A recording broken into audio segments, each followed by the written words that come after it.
പാലക്കാട് കരിമ്പ അപകടത്തിൽ മരിച്ച 4 കുട്ടികളുടെ മൃതദേഹം പാലക്കാട് ജില്ലാ ആശുപത്രിയിലേക്ക് മാറ്റി. മരിച്ച നിതയുടെ പോസ്റ്റ്മോർട്ടം പൂർത്തിയായി. സൂരജ് സജി പാലക്കാട് ജില്ലാ ആശുപത്രിയിൽ നിന്നും തത്സമയം ചേരുകയാണ്. പറയൂ സൂരജ്.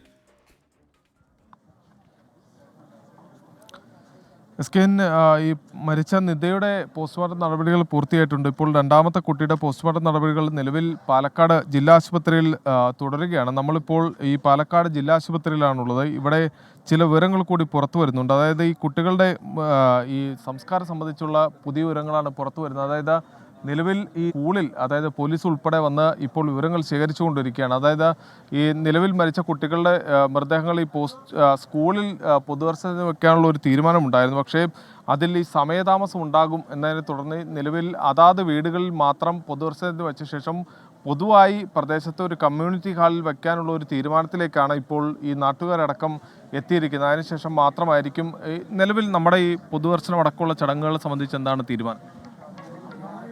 ഇവിടെ കൃത്യം 5 മണിക്ക് മോർച്ചറിയിൽ നിന്ന് ബോഡി വീട്ടിലേക്ക് കൊണ്ടുപോകും. വീട്ടിലെത്തിക്കഴിഞ്ഞാൽ 8 മണിവരെ വീട്ടിൽ വയ്ക്കും. വീട്ടിലുള്ള സ്ത്രീകൾക്കും കുടുംബങ്ങൾക്കുമൊക്കെ കാണാനും ഇതിനോട് ബന്ധപ്പെട്ട ചില പ്രാർത്ഥനയൊക്കെ ഉണ്ട്, അത് നടത്താനും വേണ്ടി വയ്ക്കും.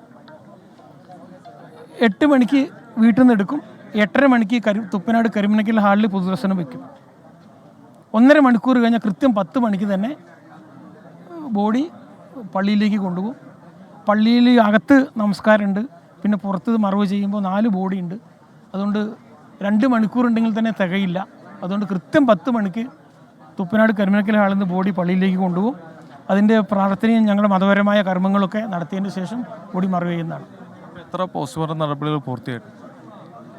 അത് എത്ര ഒരാളുടെ പൂർണ്ണമായും പൂർത്തിയായി അല്ലേ? ഒന്ന് കഴിഞ്ഞു. അതിനെ കുളിപ്പിച്ച് കഫൻ ചെയ്ത് അകത്ത് കൊടുത്തു. രണ്ടാമത്തതിനെ ഇപ്പോൾ കുളിപ്പിച്ചുകൊണ്ടിരിക്കുന്നു. അത് കൊണ്ടുവരുമ്പോൾ അടുത്തത് കൊണ്ടുപോകും. അങ്ങനെ 4 ഇപ്പോൾ കിട്ടിയേക്കുന്ന റിപ്പോർട്ട് അനുസരിച്ച് 4 ഇവിടെ തന്നെ സൂക്ഷിക്കും. അത് തന്നെയാണ്. അതായത് ഒരു ഇങ്ങനെ ഒരു ബുദ്ധിമുട്ടാക്കണ്ടല്ലോ എന്ന് വിചാരിച്ച് ഇതിൻ്റെ കാര്യങ്ങൾ പറഞ്ഞു ചർച്ച ചെയ്ത് പോകല്ലേ. അപ്പോൾ 4 കുട്ടികളായതുകൊണ്ട് നാളെ വെള്ളിയാഴ്ചയാണ്. ഈ വെള്ളിയാഴ്ച ദിവസം ആയതുകൊണ്ട് ആളുകൾക്കൊക്കെ പള്ളിയിൽ പോകേണ്ടതുള്ളതുകൊണ്ട് അതുകൊണ്ട് എല്ലാം കറക്റ്റ് ഇവിടെ തന്നെ സൂക്ഷിക്കുന്നത് കൊണ്ടാണ് ഇങ്ങനെയുള്ള കാര്യങ്ങൾ പറഞ്ഞിട്ടുള്ളത്. ഓക്കെ, അത് തന്നെയാണ് ഇവരുമായി സംസാരിക്കുമ്പോൾ അവർ പറയുന്നത്. അതായത് 4 കുട്ടികളാണ്. അതിൽ ഒരാളുടെ പോസ്റ്റ്മോർട്ടം ഇപ്പോൾ പൂർത്തിയായിട്ടുണ്ട്, അടുത്ത കുട്ടിയെ കയറ്റിയിട്ടുണ്ട്. അതിനുശേഷം ഈ പോസ്റ്റ്മോർട്ടം നടപടികൾക്ക് ശേഷം നിലവിൽ പാലക്കാട് ജില്ലാ ആശുപത്രിയിൽ ഈ 4 മൃതദേഹങ്ങളും സൂക്ഷിക്കും. അതിനുശേഷം 5 മണിയോടുകൂടി വീട്ടിലേക്ക് ഈ മൃതദേഹങ്ങൾ കൊണ്ടുവരാനാണ് ഇപ്പോൾ തീരുമാനിച്ചിട്ടുള്ളത്. എന്തായാലും അതിനുശേഷമായിരിക്കും പൊതുദർശനം അടക്കമുള്ള നടപടികളിലേക്ക് കടക്കുക. എന്തായാലും നിലവിൽ 2ാമത്തെ മൃതദേഹത്തിന് പോസ്റ്റ്മോർട്ടം നടപടികൾ ആരംഭിച്ചിട്ടുണ്ട്.